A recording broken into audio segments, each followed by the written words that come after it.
Okay, this is Dwight with Prime Line Academy. We're going to do an in-cab inspection. We're going to start out, what I like to start out with the in-cab is there's three safety things I like to start with. One of them is the fire extinguisher. It's over here beside the driver. Fire extinguishers need to be accessible. They're either under a sleeper door or they're inside a cab, so if you get in a wreck, somebody can open the door and grab it or get it out from under your sleeper. So, and all trucks are marked with fire extinguisher inside the little door in the sleeper. Anyway, the three safety things are fire extinguisher. We have our placards here. There's placards inside here with fuses, 3 placards, and has to have 6 fuses. The other safety item is the seat belt.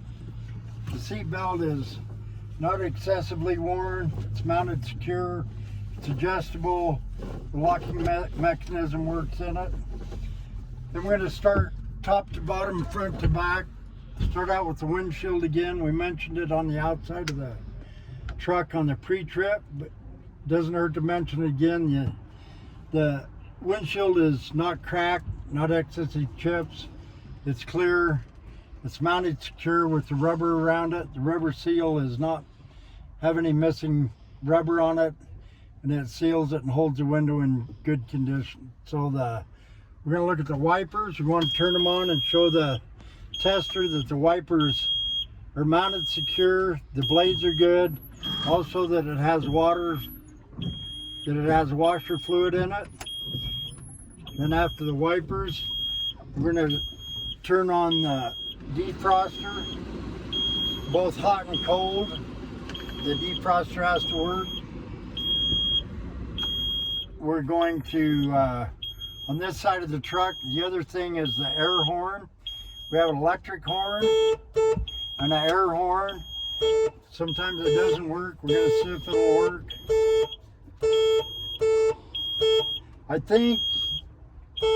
I don't know why the air horn's not working. Anyway, we'll get that figured out. That's all on this side of the truck. Then we're going to start over here with the gauges. We're going to start right on the top there with the alternator gauge, voltmeter. When the truck's running, it's running at 14 volts. Water temperatures looks like about 160 now. The truck's been cooling off, runs in the proper temperature. The air gauge is working, it's above 120 psi, works properly.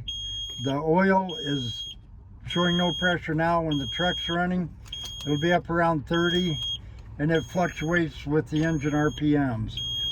The fuel gauge has enough fuel in it for this trip. It works properly. It's mounted secure. And down below here, let me see, maybe I can get it. Down below the fuel gauge, there's the lights. We pull them on. All the lights work. We're gonna check the signal lights. We got a left signal. It works up here. We're gonna flip it up. The right signal works. We're gonna pull this button out right here. That gets them both to work. That's a hazardous. The way you take that hazardous off is you just signal and pop it back up. So they're off. With the lights on down there, the switch lights on, headlights are on. We're going to lift up on this handle and turn the lights on. It should come on to the blue light. You guys can see it, but I can't. There it is. The blue light shows your bright and dim lights work.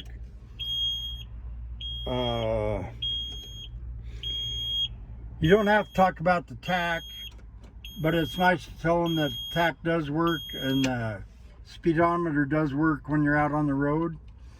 The only thing I failed to mention in here, I think, is the mirrors from the inside. We checked on the outside, but the mirrors have an adjustable lever here, left to right, and they're adjusted. The glass in the mirrors are not cracked or broke.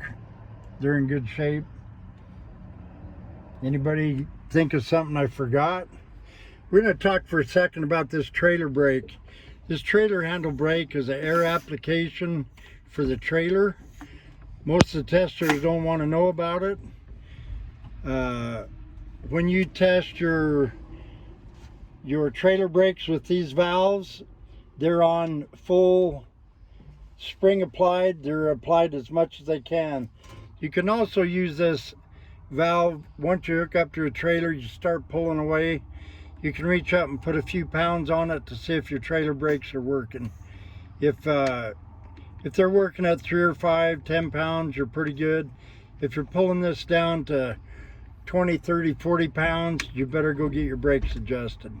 That's all this lever's for, though. I wanted you to know what it's for. The other thing is you can't have more than 2 inches of play in the steering, and you can't have more than 2 inches. You have to have 2 inches of play in the clutch. The gear shift is mounted secure. They want to know about the boot around the bottom so fumes don't go in the cab. And I think that does our in-cab inspection. You can punch her off.